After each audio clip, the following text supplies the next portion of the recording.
ওলামায়ে কেরাম, ওনার আত্মীয় স্বজন, সর্বস্তরের মুসল্লিয়ান মুসলমান ভাইরা, আমাদের এলাকাবাসী, কবির ডাক্তার আমাদের সমাজের উচ্চাঙ্গের একজন মুরব্বী ছিল।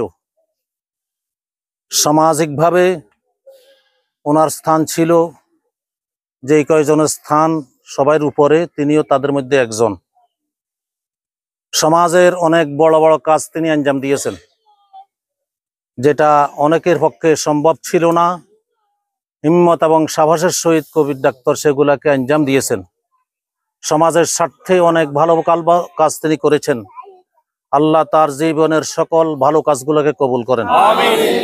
আমি যে হাদিসটা আপনাদের সামনে পড়ছি, রাসূল বলতেছেন, উসকুরু মাহাসিনা মাউতাকুম, তোমাদের মুর্দাদের ভালো কোনো গুণ থাকলে সেগুলা তোমরা আলোচনা করো।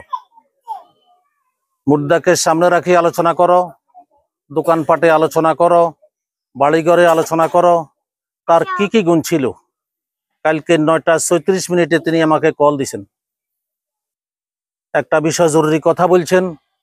তখন তিনি আল্লাহ আল্লাহ ডাকতেছিলেন, আল্লাহ বিল্লাহ করতেছিলেন। একটু অসুস্থ ভাব আমি দেখছি, এর ভিতরেও আমার সাথে একটা প্রয়োজনীয় কথা বলছি। তো রাসূল বলছেন যে তোমরা তার কি কি গুণ আছে, ভালো দিক আছে, এগুলো আলোচনা করো। ওয়াকুফু আন মাসাবিহিম, যদি তার কোনো দোষ ত্রুটি দেখিয়া থাকো, জানিয়া থাকো, এই বিষয়ে তোমাদের জিহ্বাকে সংযত করো। তোমরা এই বিষয়ে মুখ খুলিও না। মানুষ মরে গেলে আর কিছু থাকে না, তার কোনো দুশ্চর্চা করা আল্লাহ পছন্দ করে না, রাসূল পছন্দ করে না, ইসলাম পছন্দ করে না, সমাজ পছন্দ করে না, কেউ পছন্দ করে না কোনো মানুষ মারা গেলে তার দুশ্চর্চা করা। কবির ডাক্তার সামাজিক মানুষ হিসাবে আমাদের সকলকে খুশি রাখতে পারে নাই। অনেক সালিশ দরবারও তিনি করেছেন, কেউ বেজার হয়েছি, কেউ খুশি হয়েছি, কিন্তু তার গুণ কি ছিল এগুলাকে আমরা আলোচনা করতে হবে। কোনো দোষ নিয়ে আমরা আলোচনা করব না। হ্যাঁ, রোজা রাখছে, আমরাও রোজা রাখছি। হ্যাঁ, থামেন থামেন থামেন, রোজা আপনারা রাখছেন, আমরাও রাখছি, আপনারা উগা রাখছেন, আমরা হাত দিয়ে 8 টাকা নৌকা রাখছি, আমরা সবগুলা রাখছি ইনশাআল্লাহ।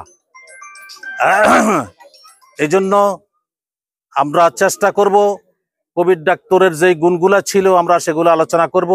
মানুষ হিসাবে যদি তার কোনো ভুল ত্রুটি দোষ ত্রুটি থাকিয়া থাকে, সে বিষয় আমরা মুখ খুলব না, আলোচনা করব না। যদি আমরা এই কাজটা করি, আল্লাহ বলেন, তোরা আমার বন্দার গুণের কথা জানস, গুণের কথা আলোচনা করস, আমি তার অনেক দোষের কথাও জানি। যা তোরা যখন আমার বন্দার এই গুণগুলো আলোচনা করতেছ, তোরা দোষের কথা বলস না, যা আমিও আমার বন্দাকে গুণী বন্দা হিসাবে লিখে নিলাম, তার দোষগুলো আমি মাফ করে দিলাম। এবং এই ছিল আল্লাহ আমাদেরকেও মাফ করে দিবে।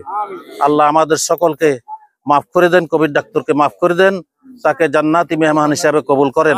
ওয়া আখির দাওয়ানা আলহামদুলিল্লাহি রাব্বিল আলামিন।